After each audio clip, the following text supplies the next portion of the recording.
안녕하십니까. 거꾸로 투자하는 쇼킹 부동산입니다. 지난 금요일 무주택자를 충격에 빠뜨린 사건이 있습니다. 바로 분양가 상한제 주택의 배실인데요. 솔직히 이게 결국에 올 것이 왔긴 왔는데 생각보다 너무 빨리 그리고 너무 세게 왔다는 거죠. 오늘 내용 정말로 중요합니다. 영상 시청 전 구독과 알람 설정은 필수입니다. 10월 6일 검단 디에트르 더 에이드 검단 신도시 AA20블럭의 분양 공고가 발표됐습니다. 검단 신도시 2단계에서 공급되는데 아쉬운 것은 102역과의 거리가 좀 멀어요. 그래서 비역세권으로 분류가 됩니다. 전체 781세대 일반 분양을 진행하는데 문제는 분양가였어요. 자, 전용 84제곱미터 분양가가 얼마가 나왔다? 5억 8,300만원, 5억 3,800만원에서 5억 8,700만원이 책정이 된 겁니다. 84 A타입 기준으로 5억 8,700만원? 그러면은 확장비가 얼마야? 1,200만원 이내 드네? 확장비 포함해서 계산해봤더니 6억원의 분양가가 나왔다는 거죠. 아니, 검단 신도시 분양가가 이게 맞아? 자, 올해 3월에 분양했었던 같은 검단 신도시 2단계 비슷한 입지의 금강 펜테리움 3차 AA23블럭이 있습니다. 얘가요, 전용 84제곱미터 A타입 기준으로 분양가가 4억 8,300만원이었어요. 근데 아까 AA20블럭 얼마라고 말씀드렸죠? 5억 8,700이라고 말씀드렸죠. 자, 분양가가 7개월 만에 1억이 올라가 버린 겁니다. 굳이 3월 분양까지 볼 필요도 없습니다. 가장 최근에 6월에 분양됐었던, 불과 4개월 전에 분양됐었던 검단 3단계의 호반 서밋 AB19블럭이었죠. 사전 청약을 진행하고 본 청약을 진행했었는데 전용 84제곱미터 분양가가 4억 9,860만원으로 5억이 안 넘었어요. 자, 근데 AA20블럭은 얼마나 그랬죠? 아까 5억 8,700만원, 4개월 만에 분양가가 9천만원이 뛰어버린 겁니다.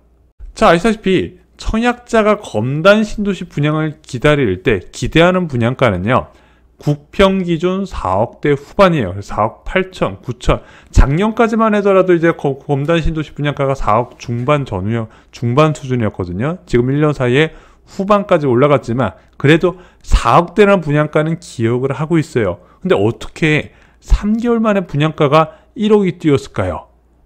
그것도 분양가 상한제 지역인데, 분양가 상한제 적용 단지의 분양가 산출 방식은요, 인근 아파트 시세 베이스가 아닌 택지비와 그리고 기본형 건축비, 여기에 가산비를 더해서 계산하는 구조입니다. 택지비는요, 매입가 베이스예요. 그래서 시공사가 이렇게 택지를 매입하고 나서 오랜 시간 묵히고 나서 분양을 하더라도 분양가는 크게 차이가 나지 않습니다. 왜? 택지비를 더 쳐주지 않아요.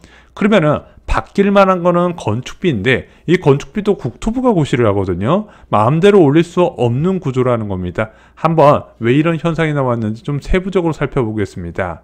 검단 디에트르 더 에이즈 분양가 세부 내역을 봤더니 84타입 A타입 기준의 건축비가 4억 800만원이 책정이 된 겁니다. 택지비 같은 경우는요, 1억 7,942만원이 나왔어요. 자, 3월에 분양한 검단 금강 펜테리움 3차와 비교를 해보겠습니다. 먼저 대지비는 1억 6,200만원에서 1억 7,900만원으로 한 1,700만원 정도 올라갔어요. 뭐 그 정도 나올 수 있습니다. 원래 신도시 분양이라는 게 시간이 지날수록 택지비가 올라가는 구조예요. 그래서 어떤 식으로 산출하냐, 이제 공기업에서 이 수용한 가격 베이스에다가 감정평가를 받아서 매각가를 결정을 해요. 이 매각 가격이 시간이 지날수록 계속 올라가는 구조입니다. 그래서 신도시는요, 빨리 분양받는 게 싸게 받는 거예요. 시간이 갈수록 대지비가 올라가기 때문이죠. 자, 그래서 이 대지비 올라간 거는 그렇다 할 수 있다 이렇게 생각이 드는데, 문제는 건축비였어요. 3억 1,600만원에서 4억 800만원이 책정됐다는 겁니다. 무려 9,128만원 상승했어요. 29% 상승률입니다. 혹시 검단 디에트르 더 에이즈가 주차장이 많아서 그런가 보니까 주차 대수가 확실히 2.1대로 많아요. 자, 중소형 단지역으로 구성된데 보통 1.2에서 3 정도 책정을 하는데 2.1대를 책정했다? 굉장히 많은 편이거든요. 대형 면적이 있는 것도 아니고 주상복합도 아닌데. 자, 그런데 지금 국토부에서는요, 주차 면적을 넓히면 건축비에 가산하는 제도를 올 1월부터 시행을 하고 있습니다. 근데 무작정 올려주는 건 아니고요. 기본형 건축비의 1에서 4% 정도 가산을 허용하고 있다고 하는데, 아까 건축비 같은 경우는 거의 30% 올라갔잖아요. 이것만으로는 다 해석이 안 되는 겁니다. 자, 저는 결론은 이렇게 생각을 합니다. 건축비 인상 추세에 분양가 상한제 아파트도 영향을 받은 것이 아니냐. 아시다시피 2020년 대비 현재 건설비, 건설 공사비 지수 같은 경우는요 30% 가까이 급등을 했어요. 특히 어디 지역이 지금 심하냐, 서울 지역의 정비사업장 같은 경우는 뭐 40~50% 정도 공사비 올라가는 게 일반화가 된 상황이잖아요.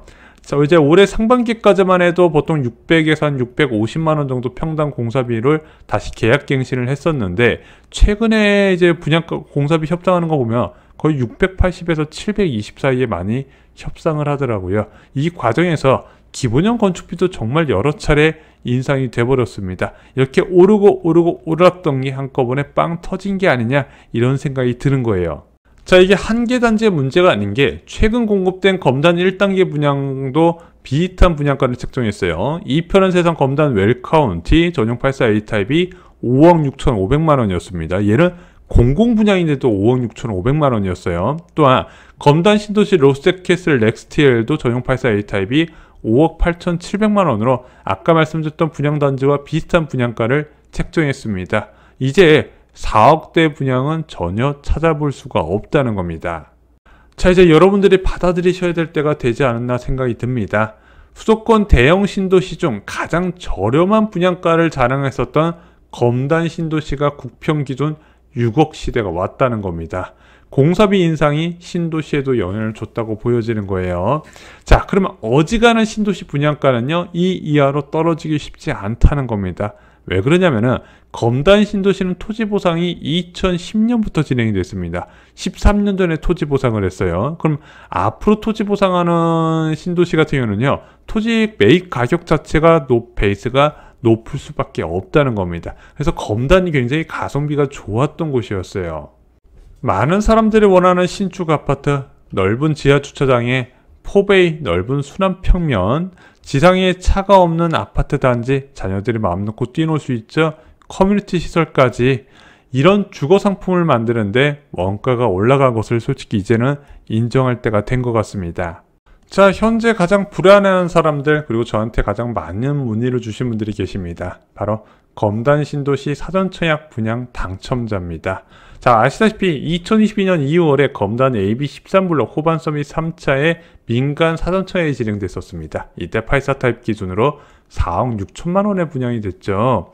자, 근데 이 앞으로 사전청약 분양가하고 앞으로 공급되는 분양가가 이렇게 차이가 큰데 어떻게 될 것인가? 일단 정부에서는 이 사전청약을 도입했을 때 물가 상승률 수준으로 분양가 변동률을 최소화하는 것을 목표로 한다고 했습니다. 그래서 아직까지는 사전청약하고 본청약하고 10% 이상 차이가 나는 경우는 없었거든요. 그래서 지금 워낙 차이가 크다 보니까 이게 또 변수가 있어서 제가 쉽게 답변을 드리긴 좀 어려운 상황입니다. 자, 또한 동탄 분양을 기다리는 사람들도 불안하실 거예요. 동탄 레이크파크 자연엔 이 편한 세상. 여기는 그나마 후분양 단지라서 조금 나을 수도 있을 거라는 생각이 듭니다. 왜냐면 이제 올해 착공한 데하고 작년에 착공한 데하고 재작년에 착공한 데하고 또 느낌이, 건설비 체감 느끼는 게 하늘과 땅 차이거든요. 근데 여기는 그나마 좀 낫다 하더라도 앞으로 또 신주거 문화타운, 이제 동탄 마지막 공구에서 공급이 진행이 되는데 여기 분양가는 좀 많이 오를 것으로 예상이 됩니다. 가장 최근 분양가는 이제 5억 전후였는데 이거보다 검단 지역 보니까 제가 볼 때는 5억 후반까지도 좀 가고야 되지 않을까, 이런 생각이 듭니다. 청약자가 무조건 명심해야 할 것이 있습니다. 청약은 절대 미루지 않는다. 한번 오른 분양가는 다시 낮아지기 힘듭니다. 특히 신도시 분양가는 더욱더 그래요. 아니, 사람들이 청약을 안 넣으면 그 분양가가 다시 낮아지지 않을까요? 그렇지 않습니다. 분양가는요, 낮아지지 않고 그냥 분양을 미루게 됩니다. 언제까지? 수요가 들어올 때까지. 그래서 분양가는 이렇게 생각하시면 돼요. 여러분들의 근로소득이 다시 낮아지기 힘들듯이 한번 오른 분양가는 그 수준 이상을 유지한다는 겁니다. 꼭 기억하세요. 시간은 최약자 편이 아니고 내 집 마련은 서두를수록 좋습니다.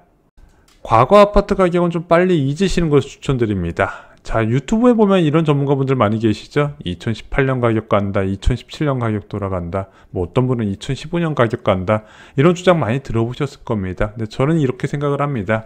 아파트는 투자를 위한 자산으로 역할을 하면서 동시에 거주를 위한 필수제입니다. 거주 희망자의 소득과 연관될 수밖에 없다는 거죠. 근데 최근에 높은 인플레이션을 기록하고 있습니다. 이 높은 인플레이션이 명목 소득 증가와 연결이 되고, 이에 따라서 주거비, 명목 주거비도 상승할 수밖에 없다는 거죠. 자산 가격은 살아있는 생물처럼 움직입니다. 과거에 매여 있지 않으셨으면 좋겠습니다. 자, 인플레이션 칸날에 이제 무주택자를 향하고 있습니다. 인플레이션 초창기에 높은 금리 인상으로 다주택자가 큰 타격을 받았다면, 지금 같은 상황에서는 계속 무주택자가 불리한 방향으로 분양시장이나 전세시장이 움직이고 있습니다. 개인적으로 권해드리는 것은 내가 원하는 가격까지 기다리지 마시라는 겁니다. 지금 내가 살 수 있는 단지를 알아보는 것이 더 성공적인 내 집 마련 방법이 아닌가, 이렇게 조언을 드리고 싶습니다. 자, 지금은 여러분 인생에서 가장 중요한 시기라 저는 확신을 합니다. 그리고 10년에 한 번 오는 기회라고 생각을 하죠. 여전히 수도권 지역에 매력적인 기회들이 많이 있습니다. 자, 이런 상황에서 기회를 잡는 방법, 부자들의 부동산 노트, 이 필요한 모든 것을 담아주었습니다. 이 서적을 보신 분과 안 보신 분의 미래는 분명히 다를 거라 생각합니다. 이상으로 영상 마치겠습니다. 좋아요, 구독, 공유 꼭 부탁드립니다. 감사합니다.